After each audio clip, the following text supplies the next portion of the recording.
Well, hello again, everybody, and welcome back to our Pastor's Drop-In Bible Study video. Today we're going to be looking through the second of the Beatitudes, and just like before, we'll start with the verse as it's written. I'll give you an opportunity to think upon and reflect on it individually. Then we'll come back and using my interpretation that I pulled just like last time, starting with the English, picking out the major words and phrases, going to the Greek, and then rewording them in English for you. And we'll walk through that once quickly, and then go back through and interpret each passage as we go along. And then we'll conclude with a post-biblical modern application point to this message. So today's beatitude is, "Blessed are those who mourn, for they shall be comforted." So think about that for a moment. Blessed are those who mourn, for they shall be comforted. And try to pull that apart in your own thinking. What exactly is Jesus saying here? Not necessarily what he's saying to you. We'll get to that part after the video.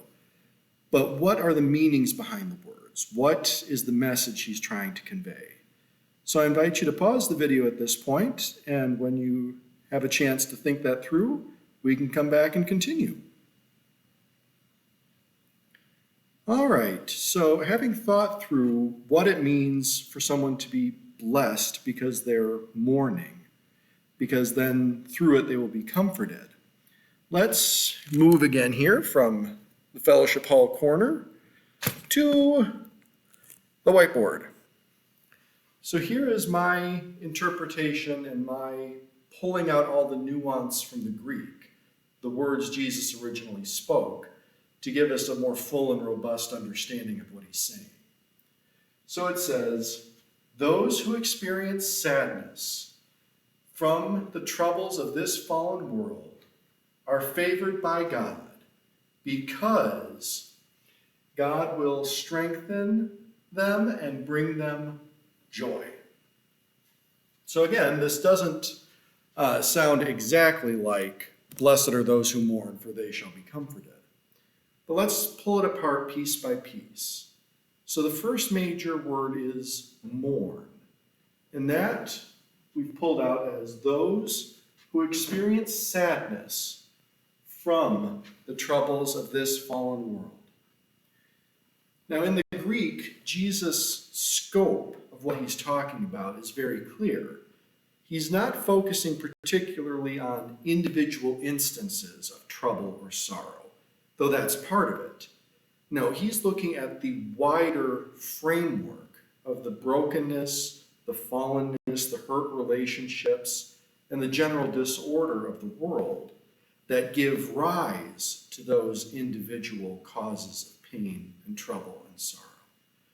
So while each of us interprets and experiences these troubles through our own lives, whether that's through losing a parent or a child or having had a very hard upbringing, we all have our individual experiences of trouble. But all of those grow out of the broken, fallen nature of the world. So when Jesus is saying, "Blessed are those who mourn," he's speaking to those who have both a personal experience of trouble through individual examples and individual events in their lives, but those who at the same time have a feel for the breadth of the troubles of the world. So it's a necessary both and, not an either or. So Jesus is not saying, "Blessed are those who see the big picture, but not the individual pieces." Nor is he saying, "Blessed are those who are sad about individual things, but have no concept of trouble as a whole." He's putting both of them together. And so that is what it means to say, "those who mourn." Now, the first big word, chronologically, and the second one here in our rephrasing is blessed, which is here favored by God. As we spoke about last week, to be blessed is to be held in esteem, to be favored, to be appreciated by another individual, in this case, God, who's the one doing the ultimate blessing. So, blessed are those who mourn means that those who experience sadness and sorrow from all the troubles of this world, the big and the small picture, are favored by God. Why? Because they will be comforted, which we see here as because he, God, will strengthen them and bring them joy. Now, the word in English, comfort, is actually a Latin word. It's a pair of words joined together. Cum, fortis, with strength, to be given strength. And that understanding is also present in the original Greek. So normally we think of comforted as consoled, held by somebody, letting people know that we understand what they're going through, that we sympathize with them. And that's part of it, but that's only part. It also means that they're given strength, that they're trained, their endurance is built to be able to withstand these sorts of troubles in the future. And it's out of that strengthening, out of that experience of growth and the ability to deal with what the world throws at you, that we're brought to the joyful part of it, the comfort and the consoling sense of the word. And so Jesus here is referencing both of these pieces, that through God strengthening and helping build up our endurance, we are brought to greater joy. And why is that? Because we understand what the troubles of the world are, both individual pieces and the broader picture.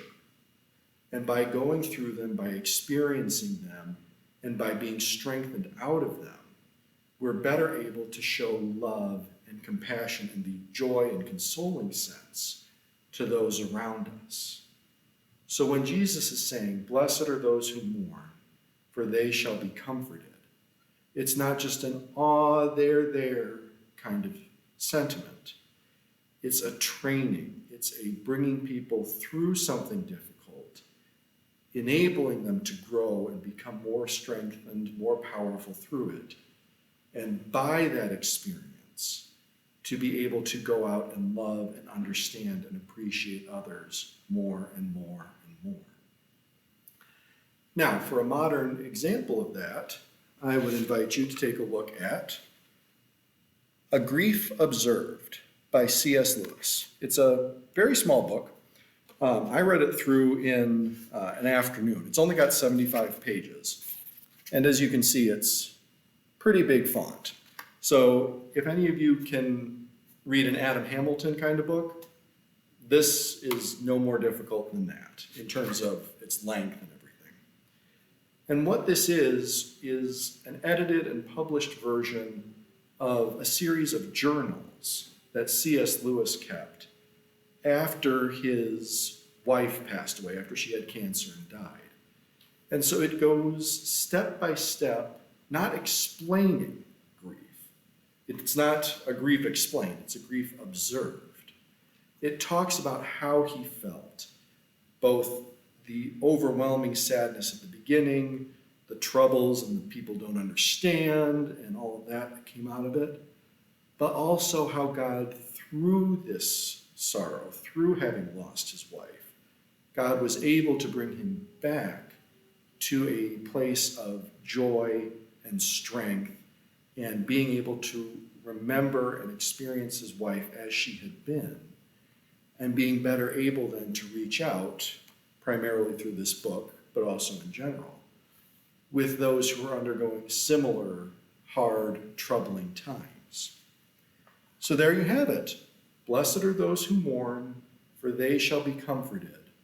Meaning that those who experience individual and big picture understandings of sorrow and the troubles of this broken world are favored by God because God through this is making his presence known, is strengthening and building us up so that we'll be better, stronger, more mature people, able to live and love in greater joy with both ourselves, with God, and with our neighbors.